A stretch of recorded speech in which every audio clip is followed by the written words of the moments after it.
So baliktad na naman tayo sa Trans-Canada Highway bound to British Columbia naman po tayo ngayon. Although sabi ko nga nag-stop over tayo ng Revelstoke doon sa nakaraang vlog natin. Ngayon pagpapatuloy ko yung pagkukwento ko sa inyo. No? Ito yung daan na kung saan talagang tatakbo ka halos ng 160 kilometers per hour. No? Mamaya papakita ko yun sa mga susunod na mga vlog. Pero ano ba ang dahilan kung bakit gusto nyo mamasyal dito? No? Maraming dahilan para mapasyalan natin ng isang lugar. Siyempre, unang-una yung view, yung nakikita natin, yung makapagpapamangha sa atin, yung kalikasan, yung maliliit na bagay, malalaking bagay. So, lahat yun ay magbibigay ng kasiyahan sa atin pagtungo natin o pagpunta natin dito sa Rockies, kung tawagin nga natin. So, ikaw, ano ba yung dahilan mo para magtungo ka sa lugar na ito, no? Marami actually sa mga kababayan natin ang may mga kamag-anak sa iba't ibang lugar, kaya nga naman yung iba talagang they travel from one province to another. At kung makikita ninyo, napakaraming travelers all year round po ito, no?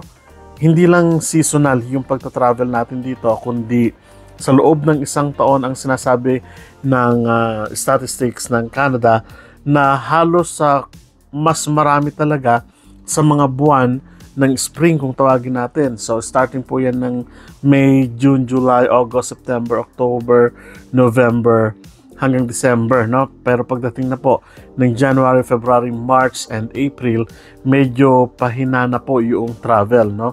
So ito kasi yung panahon kung saan may malalakas na mga storm, katulad po ng blizzard kung tawagin natin.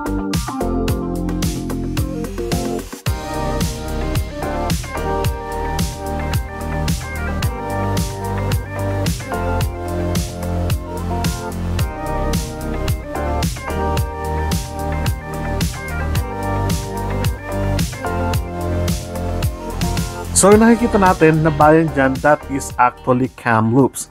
Kamloops is isang malaking siyudad sa kalagitnaan ng Rockies. Nakakatuwang isipin na ang Kamloops ay isa sa historical at ancient na tahanan ng mga indigenous people po ng British Columbia. So dito po sila naglagi sa mahabang panahon.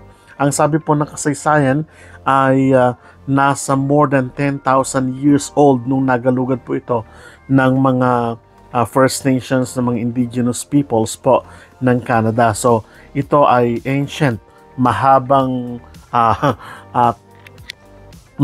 na talaga ang naging kasaysayan ng Kamloops, and very historical ito, and at the same time very yung mga issue dito patungkol sa government and indigenous people ay medyo hindi maganda, no? Pero we're not looking after sa hindi maganda, pero isa lang masasabi ko dito, Kamloops is a very amazing, napakaganda na syudad sa kalagitnaan po ng Rockies.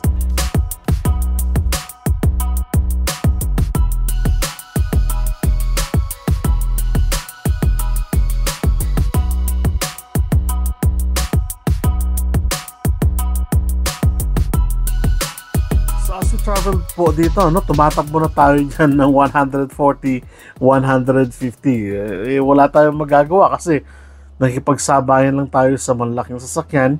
Pero safe naman po talaga na mag-travel ng more than 150 kilometers per hour dito. As long as condition po yung sasakyan ninyo na gagamitin o ginagamit, that's totally fine po, no? Pero syempre, sumunod pa rin po tayo sa batas trapiko. Pero sabi ko nga, sumusunod lang din ako sa mga traffic dito kasi kung babagal naman ako, magkakos naman po ako ng traffic sa mga nasa likuran ko. That's why I have to para makikipagsabayan din po sa kanila para na sa ganun yung travelers. Kung makikita nyo po, ang daming mga dyan, trailer, ang daming mga dump trucks, mga cargo trucks, parang mga ganun. Kailangan po na bigyan po natin sila ng respeto, no? Hindi po tayo po pwedeng mag-tailing dito o yung drive tailing. Bawal na bawal po yun para sa kanila, and para po iwas na rin po sa disgrasya.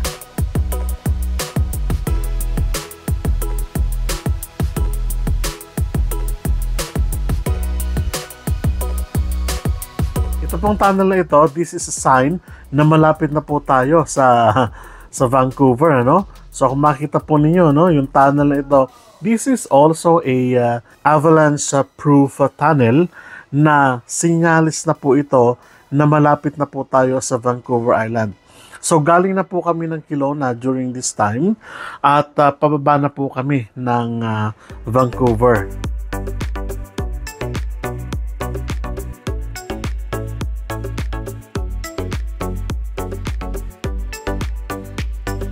At kung mapapansin nyo rin po na yung mga daan dito medyo pababa na siya, nangangahulugan in just parang 2 to 3 hours away na lang ay mararating na po natin yung City of Vancouver.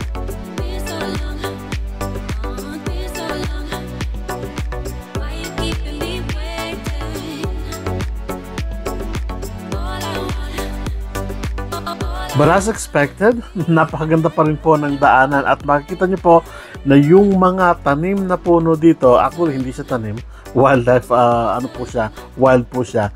Kaiba na siya, no? Halo na po siya ng coniferous trees and of course yung tinatawag nating boreal forest, no? Kasi medyo naghahalo na po kasi yung mga puno na sa patag at yung puno na yung kung tawagin natin yung mga pine trees o yung mga spruce. So kung makikita niyo po, binabaybay na po natin yung patag na daan.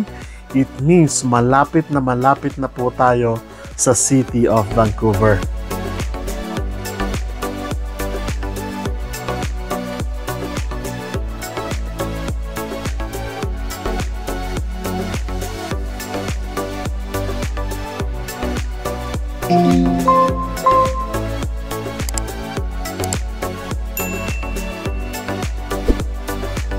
Yan, nasa City of Vancouver tayo. Hindi ito yung area ng city proper o ng downtown, kundi makita nyo po sa gawing right ninyo yung suspension bridge na yan. That is heading to, yan po, no? Napakaganda. That is heading to Vancouver City, no? Papunta po, yung pa-left nyo naman po, papunta po yan ng Richmond, ano? Kung napansin po ninyo na sa gawing right natin, makita nyo mamaya na nandun na yung baybayin o karagatan ng Vancouver at ng Victoria dahil malapit lang naman po yung Victoria Island dito sa Vancouver at Richmond.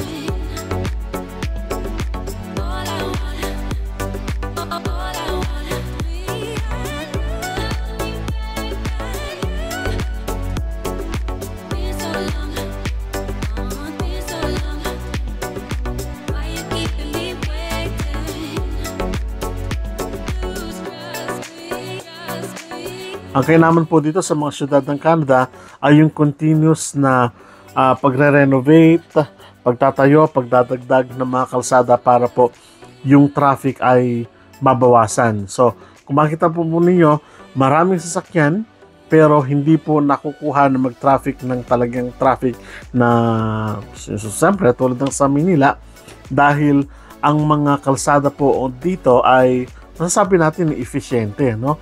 Sapagkat marami silang diversion roads at marami silang mga alternating routes kung tawagin po natin para makarating from one point or from end to end, no? At kung makikita niyo, yung mga suspension bridge ay isa sa mga project ngayon ng city o ng British Columbia sa Vancouver at Richmond Island sa mga kalapit na lugar. Dahil kung makikita niyo, mga bago po yung mga suspension bridge na yan at sa katunayan may nadaanan pa nga po kami ng mga suspension bridge na talagang kagagawa pa lang.